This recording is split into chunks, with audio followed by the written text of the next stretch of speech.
ஆதி கணபதி, அதாவது நரமுக கணபதியின் வரலாறு. விநாயகரை நாம் யானை முகத்துடன் தான் காண்கிறோம் என்றாலும் மனித முக கணபதியையும் சில இடங்களில் காணலாம்.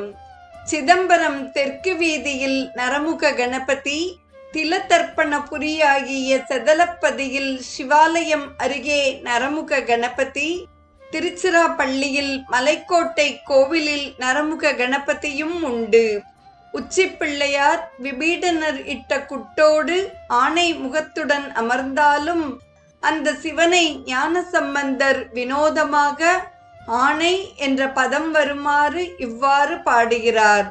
நன்றுடையானை தீயதிலானை நரைவெள்ளோர் ஒன்றுடை யானை உமையொரு பாகம் உடையானை சென்றடையாத திருவுடை யானை சிராப்பள்ளி குற்றுடை யானை கூற என் உள்ளம் குளிருமே என்று மிகுந்த கவித்துவத்துடன் பாடுகிறார்.